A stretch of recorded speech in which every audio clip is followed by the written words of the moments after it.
solving problems of recursive problems in biology using dynamic programming. And today we are going to apply these principles to solve the alignment problem, the sequence alignment problem, which basically was reduced as navigating a matrix and trying to look for the longest path in that matrix, given that each of the connections between nodes in the matrix are weighted. So this is what we had. This is basically you have the source and you have the sink. Now, as I showed you earlier, these nodes in this kind of a directed graph actually represent letters, and these weights in this graph actually represent how you would be comparing the letters between the two strings, one string on the x-axis and the other string on the y-axis. How these things stack up are basically given by the weights. So now when you take a look at this graph, you can move either to the right side or you can move to the in the bottom direction. So if you can either move south here or you can move east. All right. So the question is, where would you move, south or east? Given that we had, uh, if we were to do the greedy algorithm, where would we move? Anybody? East. So we'll move east in this case, then we'll again move east, right? Then we'll again move east, then we'll move south, right? So now the question is to find the correct path. And in finding the correct path, what dynamic programming tells us that you try to explore all the paths that are intervening. All right. So just like the coin problem, the problem that we were trying to solve in that was that you have to tell the exact number of the optimal number of coins that will be required for changing a denomination X, right? So to solve that, you have to solve all the possibilities of going to X, right? So you solve how many coins required for 0, for 1, for 2, for 3, all the way to X, right? So now if we apply the same analogy, so the applying the same analogy, basically you, if in order to go from this point, your source to sink, you can essentially visit any of the nodes in between, right? And you can visit the final sink. So now the question is that we basically have to find out what is the optimal distance or optimal path taken to travel to each of these nodes. All right. So we basically, do we randomly look at all these nodes, randomly go to nodes and try to find out which node will try to find out the optimal path to that node, or do you think there is an order in which that we can move in this graph?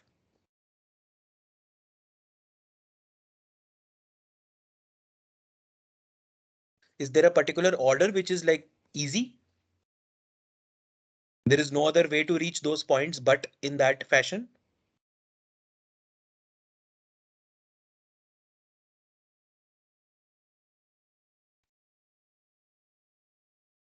Do you understand what I'm saying? So in order to go from this point to this point, either we can recursively do it, right? So what is the best to go from this? That means that will be the best path to go from this point or this point, right? Now recursively, you will say what is the best path to go to this point? That will be the best path to go from this point or this point, right? So in this case, the best path would be from this point because this is one, right? And like that, recursively, you can solve the question. So this is what uh, Dr. Bellman had actually found out that in order to solve this problem, you can actually find all the paths that you would take to all the intermediate points. And in this graph, in order to go from this point to this point, you can actually traverse from any of the nodes, right? You can travel each of the node. There is possible to find a path from this point to this point, given that you travel. But so if you want to start, where would you start? Am I confusing you? Is it clear what I'm asking? If you were to do this, solve this problem by dynamic programming, you have to solve that what is the best path to, for example, this point as well. What is the best path to this point? What is the best path to this point, to this point, to this point, so on and so forth. And then by solving, you are finally going to find the best path for this point, right? Because finding the best path to this point depends on best paths to all the intermediate points. Okay, no answers. So this is how it works out. So when we are trying to move in the graph, Am I audible? Show of hands, please. Am I audible? Yes, sir. Yes, sir, you are audible. Yeah. So when we are trying to move east or south, we initialize two parameters, n and m, which tells where in the matrix you are. So if you move east or south, if for example move south, right, then you are essentially uh, finding the you are writing recursively the the problem for finding, because you are going down, right? Now it's n minus 1 comma m. You are finding the best path for this, and you are adding the weight of the edge when it goes down. Similarly, if you move uh, east, then you basically find the path for n minus 1 for sorry for n comma n minus 1, and you add the weight of the edge, right? This is the recursive version of it. Now, if we want to solve the non-recursive version of it, which is the dynamic programming one, we have to solve how do we enter each one of these intermediate points. So, okay, let me ask you a simple question. If I have to, do you see any of these points for which the answer is what is the shortest path? There is no other option for shortest path. There is only one option for shortest path. Which points are those?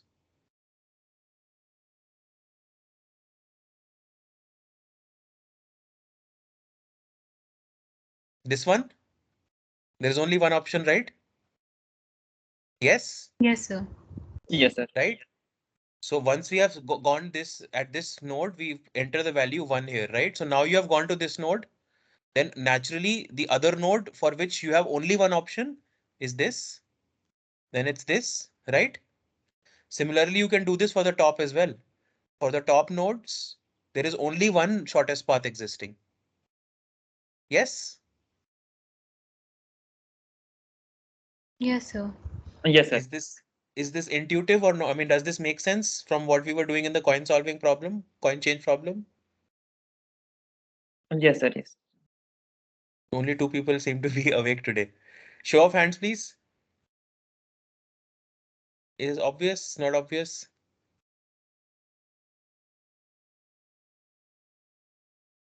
Ashi, you also okay? All right, so three people.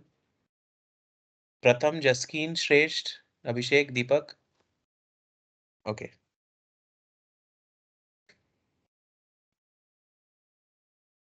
okay. All right. So this is what we do, right? So we first find the most obvious shortest paths. The next shortest path, which is clearly obvious here, will be we can either go in this direction, right? Or we can go in this direction. So let us do that. Let us go in this direction. So this is quite obvious now. There is only like now you can solve this problem. This is 4. Now you'll go down. This is 10. Sorry, not the shortest path, the longest path, right? And you fill like this. Now, once you have done this, then you can put your eyes on this one. You solve this problem, right? Just like that, you fill this entire matrix, and then you get the shortest path to the last, the sync node, right? Is this clear? Ratnesh, okay, Yes, sir. Clear. all right. So now the thing that you want to now store also is how do you reach what is the shortest path to each of the nodes. So for example, the shortest path to the nodes here, the first column is basically going along the first column, right? So the pointer that will be you will be storing for say 1 points to the node before, pointer and 5 will be pointing to the node like one node like this, right? Pointer in node 9, this node is going to be pointing to this, right? Similarly, when you are forming, we are finding the shortest, the longest path here for the intermediate nodes, you will just point to the path which is taken from the node before. So like this, in this case, for this one, it is this pointer, so on and so forth, right? Is this clear? Make sense? Doesn't make sense? I'm stopping because I'm not having a lot of engagement today. Yes, sir. Yes. Understood. Okay. Now the best way to get to the path is by using these backtracing pointers. So for example, in this case, you know that the backtracing pointers are pointing you to like this particular direction. Here you can either at this particular node, you can either take this, you can actually take only this path, right? And this is shortest path that you get in this case. All right. So the dynamic programming, the recursion that you are be so you will be in the case of dynamic programming, the in order to find the the longest path, what you will be having is the length of the longest path from 0, 0 to ij is basically the max of the score is the max of score from I minus 1 to comma j plus the weight of the edge if you go down, and or max of s I comma j minus 1 plus the weight of the edge if you go to the right. All right. What does this mean? So when you go from this location to this location, right? Or let's say in this one, it's the best score. It's this score plus this is the max of this particular score plus the weight of this edge, or is the or this particular score plus the weight of this edge is the max between these two.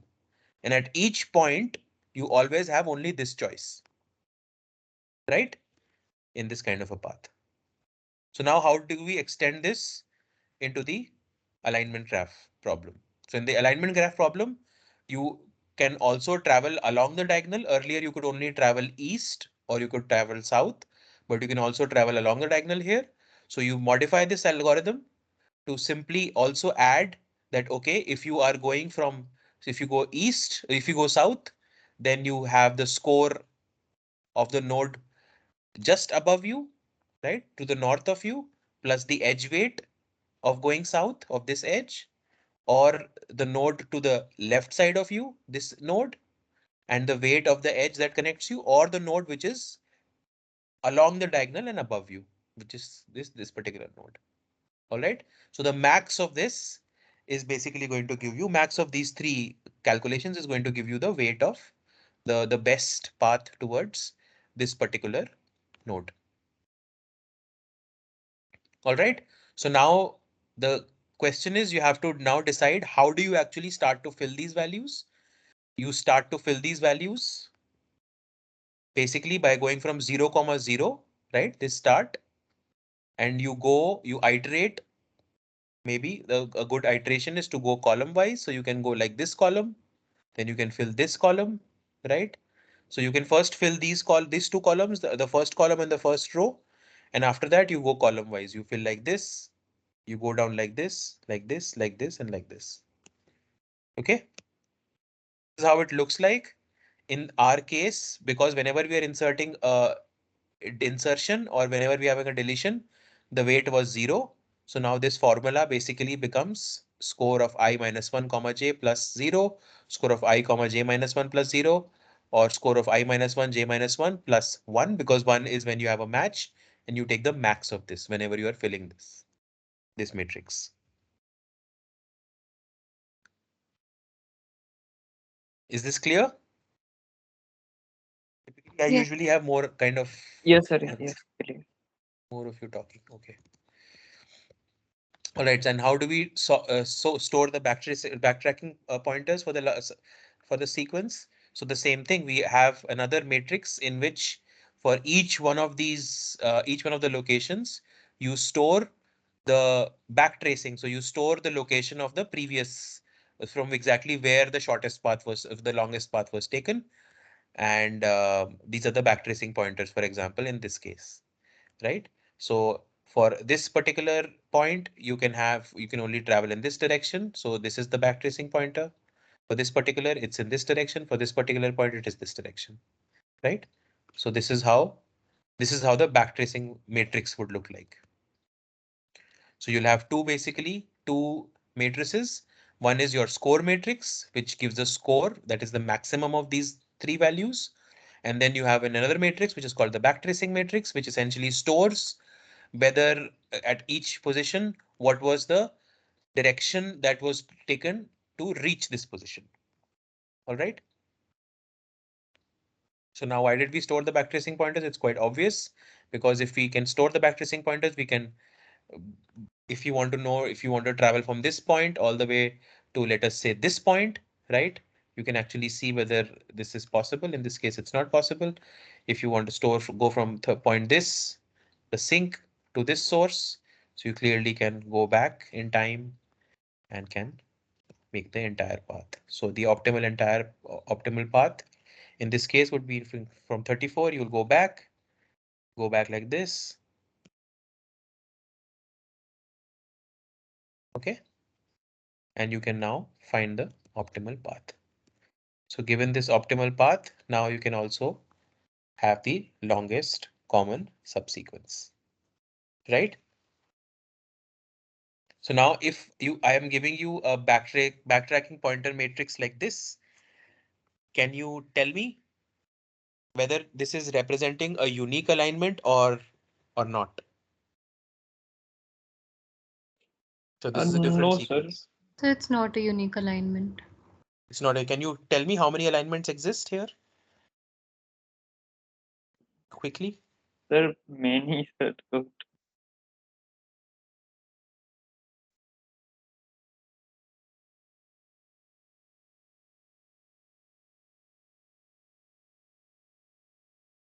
There is a formula for this, right? So you can go from this path like this, and at this point, there are two choices. So there are two for each of these two paths. So if you go here, there are three choices. If you go here, there are three choices again,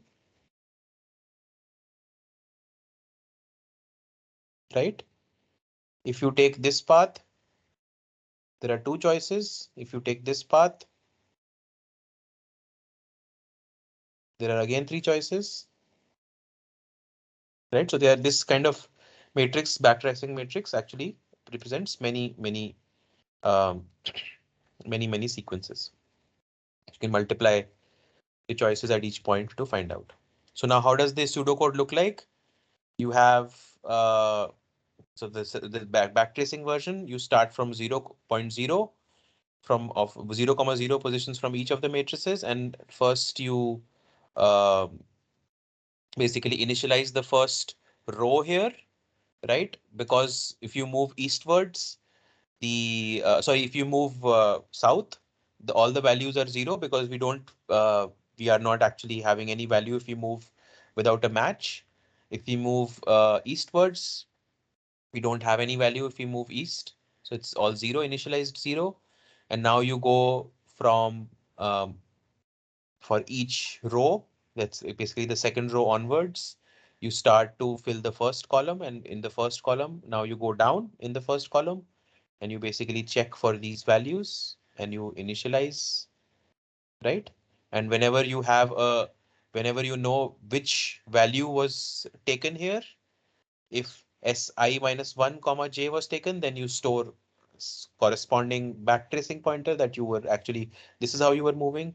If you're moving east, you'll store the appropriate pointer. And if you were moving along the diagonal, you store the appropriate pointer, and then you will return the path. Is this clear? Can I see a show of hands? Because it's going to get very complicated in a very short amount of time now.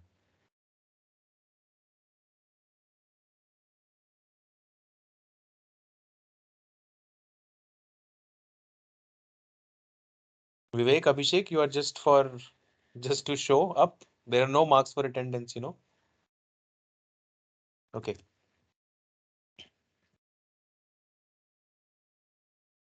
All right. So now we need to find a path from the source to the sink. It's formed by the highlighted edges as you were seeing. So the algorithm above gives you the longest common sequence, right? So once you have output this, uh, so you can write the same thing can be written in the form of the recursive problem as well. So this is the recursive version of the same problem where you are essentially calling the same function again and again onto the path that you found out. All right. So now the other question is that can we actually have different modes of alignment? So now there are two kinds of modes of alignment. One is called the global alignment and the other one is called a local alignment. So now if we take a look at this particular scoring scheme, right? So the initial in the last class when I showed you the three sequences from the modules of the NRP synthetase, the A domains, let us take only the two domains, one which codes for aspartame and the other one which carries codes for the other amino acid. And it had, in this case, it had 10 more matches, right? If you are just looking for these two sequences. So now in this particular case, actually I can increase the score much more, right? I can construct an alignment which is actually having many more dashes, right? Many more insertions and deletions, as I show you here. And as a result of these insertions and deletions, I can increase the alignment score even more, because essentially if I'm inserting an insertion or deletion, it doesn't cost me anything to the score because it's contributing only zero, right? Is this clear to everyone? Yes, sir. Does this make sense? So I can go from this kind of an alignment given our previous algorithm, right? Even this kind of an alignment is going to be better where I have introduced so many sort of gaps. But do you think this makes biological sense to have No, sir. these many insertions and deletions? Why? So it should be like yesterday we were talking about like when we mutate these eight sequence, eight points, then there is no addition of like amino acids. So in that case, there is biological sequence. But in this case, like if we are randomly doing such things, then there is no meaning of that. This is just like a puzzle making. And in case, take for example, we do for DNA, then we can align all these base pairs, and that doesn't mean anything for that. That the mutation is not so much frequent, so we cannot add so much dashes in the alignment. Okay, it's about the frequency of mutation, but can you think about why is it not frequent? What happens if there is too much mutation?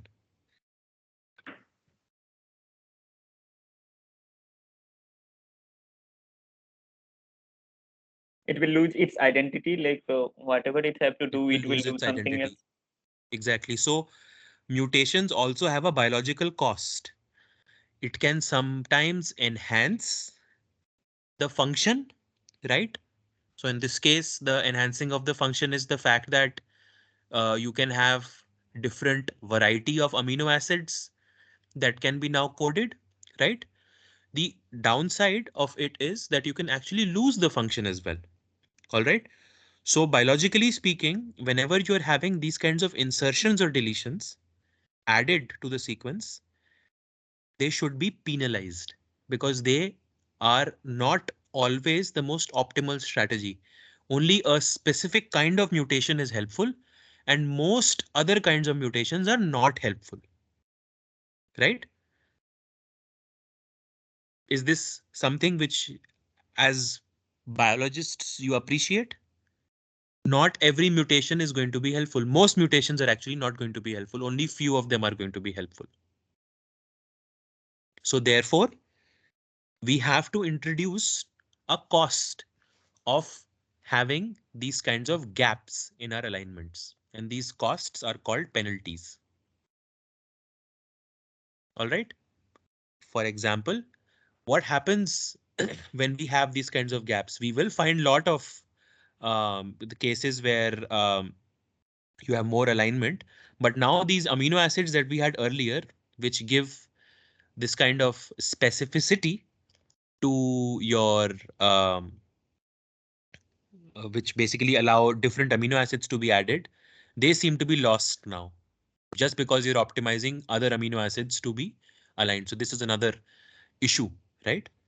So now in order to do this, you have to penalize not only penalize the mismatches, but you have to also penalize the fact that you are inserting something. And because the act of inserting a nucleotide is much more costly to the cell, therefore you penalize it much more than when you have a match. So typically, whenever you are writing this kind of a cost function in your dynamic programming algorithm, whenever you move east or you move south, which is indicative of giving a penalty, right? Or doing an insertion, you essentially add a penalty to the scoring scheme. And the absolute value of this penalty is in this case 4. And this is 4 times the value of your match. All right. So our current primitive scoring scheme was matches, right? Only we update it with the introduction of penalties as well. And these penalties are two kinds: the penalty of mismatches. So the number of mismatches multiplied by the penalty that you will give when you have a mismatch, and the penalty of insertions and deletions. So this is the penalty sigma, right? Typically, you see that matches and mismatches have the same order of magnitude, right? Of a pen of either a reward, which is +1, or a penalty, which is -1. But typically insertions and deletions, which can lead to much more dramatic changes, they have much larger penalty. Can somebody tell me what else can an insertion and deletion in the case of nucleic acid sequence, for example, can do to the protein? This is something that was there in your assignments as well. What happens if I insert a single nucleotide in the protein coding sequence of a gene? What is going to happen? It will completely change the protein in So case of. what is this called? Is this kind of mutation called something specific? We discussed this in the first module, I think. The zero Sir, module. So frame yes, sir. shifting would occur. Yes, sir. Yes. Frame shifting would Frame occur, shifting. right? So therefore, basically insertions and deletions have a larger cost than a reward. Okay, so therefore they should be typically uh, penalized more. So let us see. Let us have a scoring scheme where each mismatch is let us see, like, try where each mismatch is penalized by 3 and each indel is penalized by 2. And if you have this kind of an alignment, right? Can you do the scoring now? What is going to be the scoring?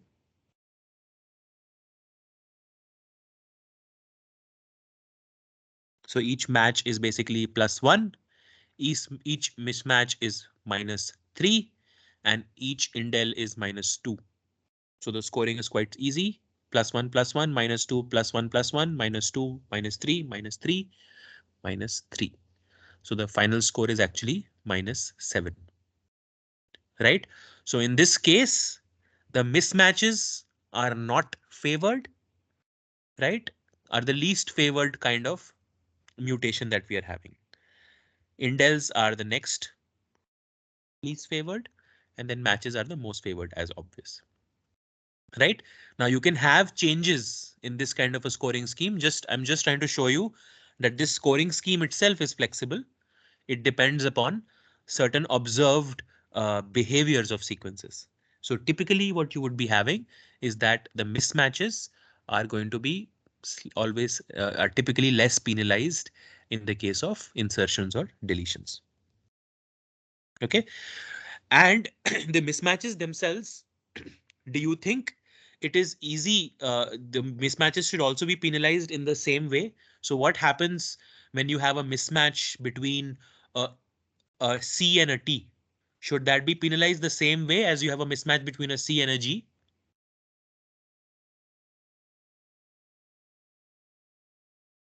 Is it easier to mutate certain nucleotides as opposed to certain PGP. other nucleotides? Yes, sir. Yes. Right? So if it is biologically, biochemically easier to mutate those sequences, then you should have different penalties for those sequences as well. Something which is easier to mutate should be less penalized versus something which is harder to mutate. Everybody agrees to this? Yes, sir. Yes, sir. Okay. So when we have this kind of a thing, you typically now start to look at slightly more complicated penalties, and you typically look at a penalty matrix, or you have a scoring matrix. And this is how it looks like. You have A, C, G, T. This is the scoring matrix. So right, basically, whenever an A matches with an A, C matches with a C, G with a G, T with a T, you get a +1. Whenever A is matched to a C, you get a different penalty, right? Whenever a A matches to a gap, you have a different penalty, right? A sigma penalty. All right. In reality, this scoring matrix would actually be specific for specific nucleotides. So this mu here is shown to be same for all the nucleotides, but this mu actually in reality is different. This is how it looks like. It's a more general scoring matrix. So now whenever actually you use any of these alignment tools, you have to be very sensitive of the scoring matrix that you're using. That kind of scoring matrix you use actually gives you some information about the kind of mutation relationships that you're assuming. All right. So as you can see, C to T mutation is penalized less. Actually, you also see that A to T mutations are also penalized uh, lesser. On the other hand, A to T mutations, T to A mutations are penalized heavier, right? So the least penalized mutations would be A to T, C to T, and G to T. So probably what does this indicate?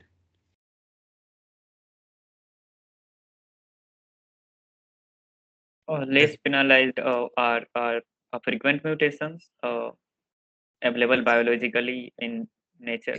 Exactly. So this essentially means that in nature, you see that most of these nucleotides very often get mutated to T. So thiamine gets very often is the nucleotide which you see these mutant. Yeah. A very easily gets mutated to T, C gets mutated to T as well, G to T as well. So for C to T, it's well understood.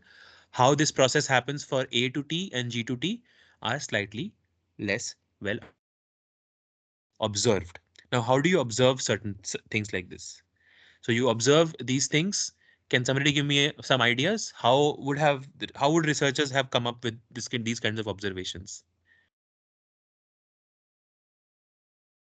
Sir, can you repeat again the So question? how would researchers have come up with this kind of an observation that A, C, and G, like how would you make a matrix like this?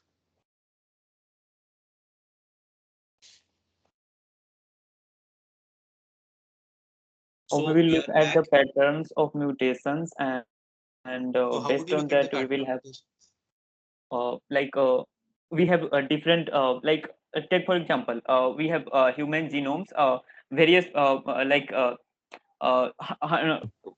10,000 human genome, and we will be comparing between them, and after comparison we will have these bases uh, are more mutated, and these are the changes which are being more, and based on that we will calculate the probability, and based on that we will give scores here. So that's exactly how it happens.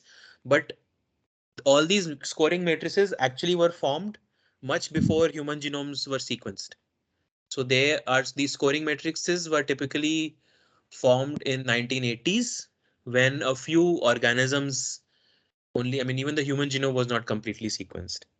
So typically they had sequences of one or two genes that they had sequenced. The same gene was sequenced across many organisms. So they would manually try to align them, right? Get the best kind of alignment with least kind of gaps. And then they would see that if you take sequences from very distant species, right? So when we say distant species, we take one sequence, same sequence, say a protein which forms the cytoskeleton of the cell, right? So can anybody tell me what is name of one such protein which forms the cytoskeleton network of the cell? Highly abundant protein in Microtubule the cell. actin in human, Exactly. and Like mRNA chrysanthemum tubulin. Yeah, etc. in tubulin which forms the microtubules, and actin, which is also, and intermediate yeah. filaments. So these exactly. So these proteins were one of the first proteins to be sequenced. The sequence of these proteins, and they were these actins and cytoskeleton tubulins are present across almost all multicellular organisms. All right. So now you would take the sequence of them, you would align these, and upon alignment, you would see how often in an aligned column a T is getting replaced by any of these other ACTGs, right? ACGs, and so on and so forth, right? And then you will get a matrix like this. Similarly, the same thing was also done for proteins. All right. And you have a scoring matrix similar, like I've shown you, the same matrix exists for proteins.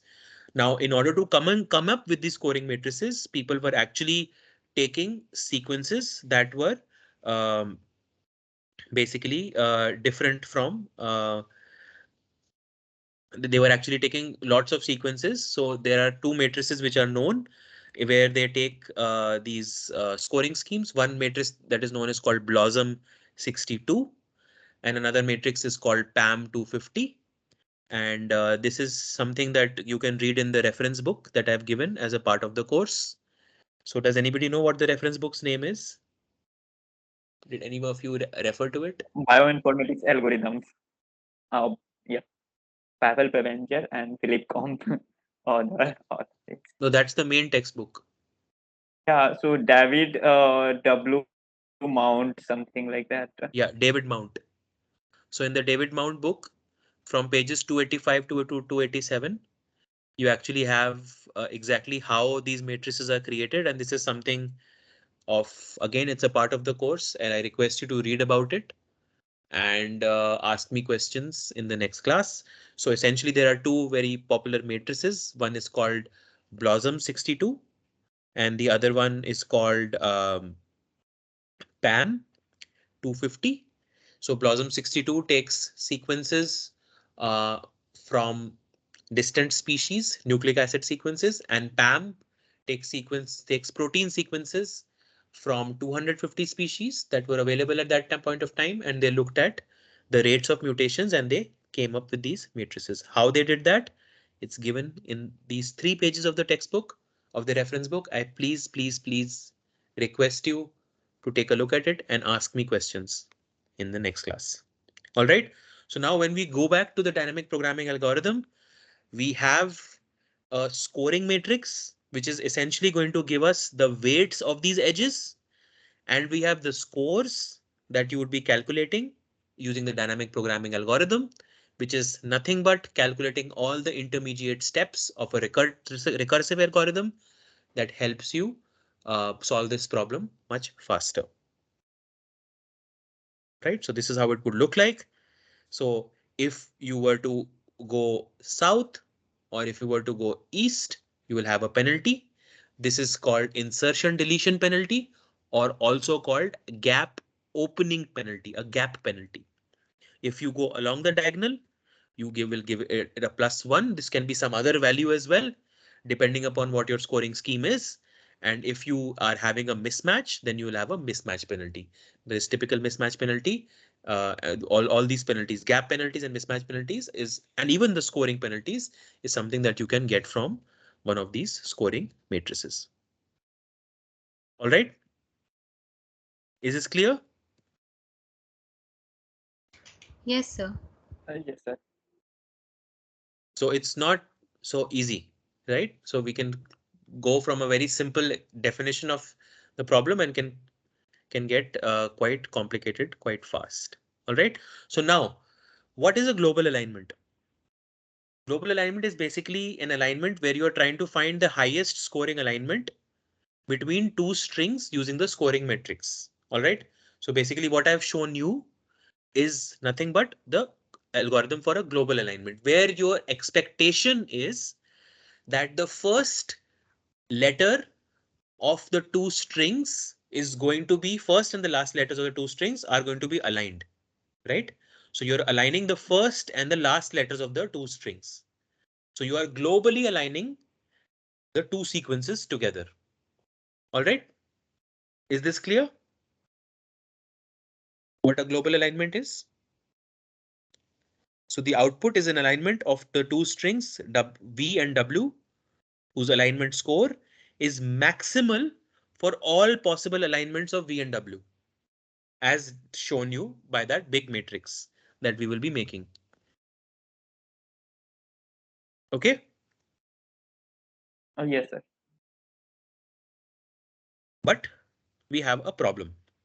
What is the problem? So the problem is can be clearly demonstrated by a set of genes called the homeobox genes. So homeobox genes, they are genes which are responsible for determining our body plan.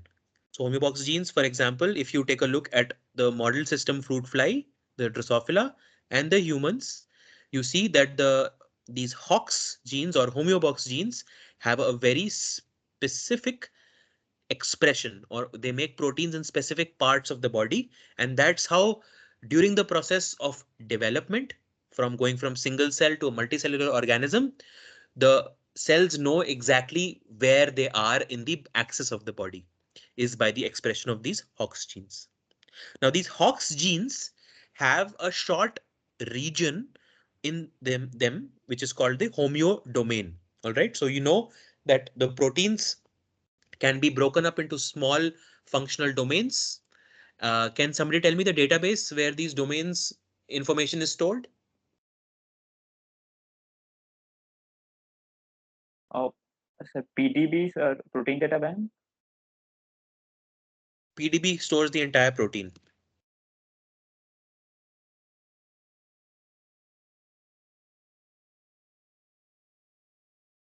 Anybody? So PFAM is where you can find these domains stored. So now these homeobox genes, the functional part of these genes in terms of the protein is present in these homeobox domains or homeodomains, and they are highly conserved among species. All right.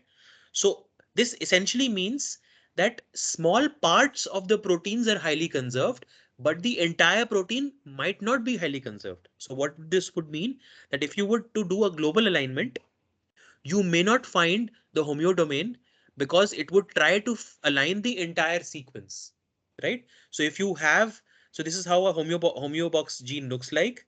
If you were to look at the same genes in the fly, you see they have two homeoboxes here, right, in these genes.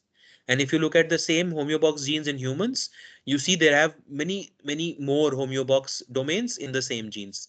So for example, there are four genes in the fly: LAB, DFD, ANTP, ABDB.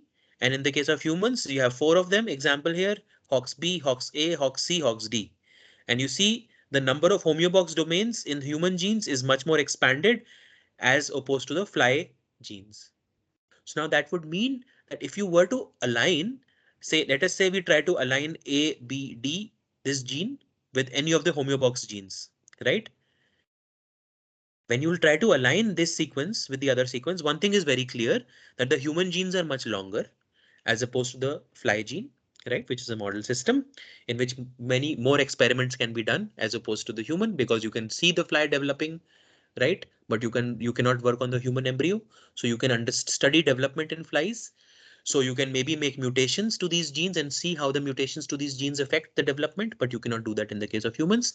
But if you want to study or extrapolate the results that you have found in the fly to the humans, you would actually need to find out what is the alignment of this particular gene with any of the homeobox genes that we find in humans. So the problem now is, though, is that the number of domains themselves in the human genes is much more than the number of domains in the case of the fly chromosome, because the genes are smaller. Fly gene is much smaller and the human gene is much larger, and it has many more copies. I'm repeating myself, but I hope this part is getting communicated. Does this make sense for the people who are remaining? Yes, sir. So because of Yes, this, sir. Like one question, like why can't we do like mutation in human DNA and check it whether it is working or not? Like we can make so when if you become a father, cell lines. yeah, you can do that in cell lines, but you cannot study development in cell lines, no? Would you ask We somebody to can check give their only the embryo? protein production. You can study protein production, but you cannot study development, na? How does, if you want to study how a single cell zygote becomes a multicellular organism, for that you would actually have to have an aborted fetus, right? Yes, sir. Yes, You will that have to that do, is yes, you have to yes, do sir. experiment on a fetus, and that is not legally allowed because it is said that at 20 weeks time, the fetus starts to have brain connections and becomes sort of can be self-conscious. That's why also the time for which the fetuses can be aborted is about 20 weeks. Different countries have different numbers for this, but this is the theory behind it, that after 20 weeks, it's not legal to abort a fetus. Understood? So that's why we cannot do experiments on fetuses to study development, Yes, but in sir. a fly, you can do these things. Okay, sir. Okay. So now I'm showing you the two homeobox genes, right? One in human, one in fly, and there are two alignments. Can you tell me which alignment is better?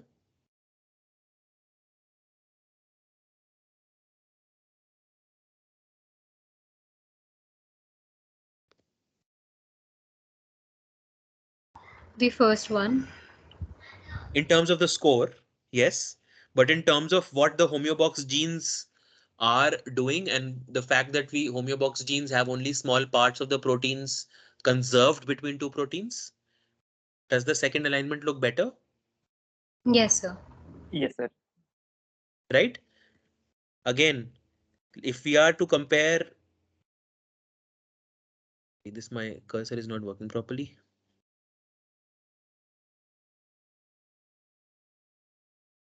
If we are to compare this particular gene with two domains versus this particular gene with about 10 domains, you cannot expect to have an end-to-end alignment, right? Between this small gene and this much longer gene, which is what you see here. You would only see that parts of the two genes are going to be aligned. Okay, so this particular alignment between parts, between conserved parts of two genes are called local alignments. The alignment on the top is called a global alignment. All right. So you are aligning these two sequences globally as well, but you are losing the biological information, which is stored in locally conserved regions between the genes, which are typically domains of functional protein domains. Is that clear? The difference and the reason why you would be doing local alignment? Yes, sir. Yes. Show of Yes. hands. Pratham, Jaskin, Deepak, Mayank. Jaskin, Mayank. What about you? The reason why we do local alignments? Okay. All right. So now we have to, if we, in order to do local alignments, now we have to actually figure out a way to change our scoring scheme so that such a thing is possible. So if I were to represent these two alignments, this is how a global alignment will look like. It tries to align the two ends of the two sequences. It will be mostly spread out around your diagonal. And this is how a local alignment looks like. It is actually off the diagonal and you try to maximize a longer stretch of equality between the two sequences. Okay, so now this itself gives us some clues of how you can actually modify the global alignment algorithm to solve the local alignment problem.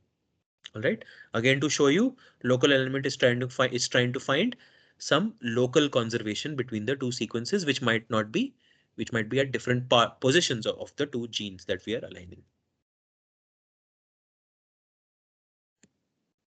Okay, so basically local alignment tries to compute a global alignment within a smaller region, within smaller substrings of the two strings that you have. All right. So now if you were to, can you come up with an algorithm using the original global alignment algorithm and the fact you know how to extract substrings between two of a string to solve this problem?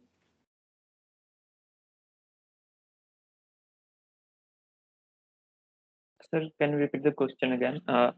So yeah, I've given you the algorithm for global alignment, right? So local alignment is basically a global alignment between substrings of the two given strings. Does that make sense? Yes, sir. Yes. So can you come up with an algorithm given only using global alignment and the fact that you can extract substrings from two strings? to solve this problem Yes, sir. without any First we will modification to the look. scoring scheme? Yes, sir, we can. Can you quickly tell me, Ashi, how would you do it? So Or since we Deepak? can extract the substrings, we can use the same code in those substrings, right? Exactly. So one thing you will be doing, one loop would be to extract substrings from the two strings, right? These two substrings are going to go in the global alignment algorithm. But now, if you were to extract substrings, let us say substring of length of a fixed length, right? Between the two these things, would it computationally be more expensive? So let us say you want to extract k-mers from two substrings of length n. So how many comparisons you would be doing? So global alignment algorithm is already n squared, right? Because you have to make for each string, you have to make like the matrix that finally becomes is made when you have to calculate the scoring is n cross n. If you are taking two strings of length n, would it become more complicated or less complicated if you have to find the local alignment? So a bit more complicated. Any ideas on the time complexity of subtracting of using substrings from both the strings and then putting them in the global alignment algorithm? Sir, I think it should be less complicated because we have aligned sequences, and after that we are dividing this sequence, and that is becoming a smaller, and a square of these both small substrings will be lesser than that big string. But the ability to extract substrings from the bigger string is also going to be n squared, right? So let us say you're extracting k-mers, right? So you can extract n minus k plus 1 k-mers from each of the strings, Yes, sir. and you can compare each of the k-mers. So it's going to be n minus k plus 1 squared. For n much larger than k, this tends to become n squared. And when you are comparing the two sequences, which are k themselves, right? So the complexity for that is k squared. So this complexity for this algorithm is going to be n squared k squared for a fixed size of k. But now we don't even know the size of k. So the k itself can tend to n, right? So the complexity of if you were try to look at substrings and then do global alignment on substrings tends towards n to the power 4. Is that clear? Does that make sense? Yes, sir. Yes, Yes. sir. So we need to solve this problem. And there is a very elegant solution to this problem, right? Because these rectangles can be anywhere. So again, defining this problem, local alignment problem, we have to find the highest scoring local alignment between two strings. The string W and V are also, you have given a scoring matrix. Now the output should be substrings of W and V whose global alignment is maximum across all the global alignments of all the substrings of W and V. Is this clear? The problem statement? Yes, sir.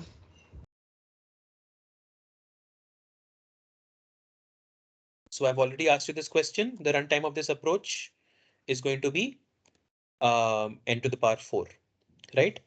Now let me end the class with a very simple demonstration of how you can actually convert this problem, the local element problem, and solve it using the same matrix by slightly modifying the scoring scheme. So let us say that, I mean, we were initially starting with a ride of the car, right? Let us say that whenever you start a local alignment, right? You don't have to worry about whatever you started with earlier,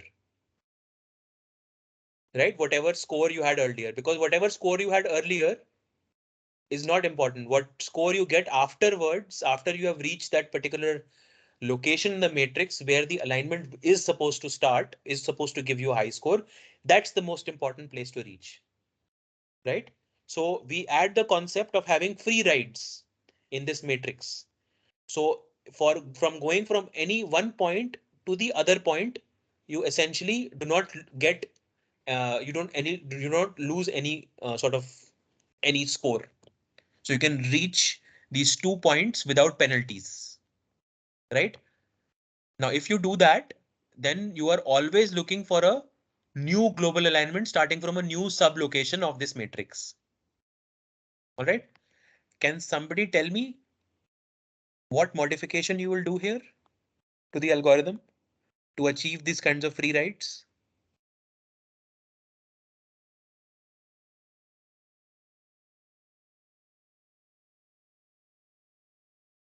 So the easy modification that you can do, basically, if you can look at this, you can reach from any of this node to any other node, you can go for free, right?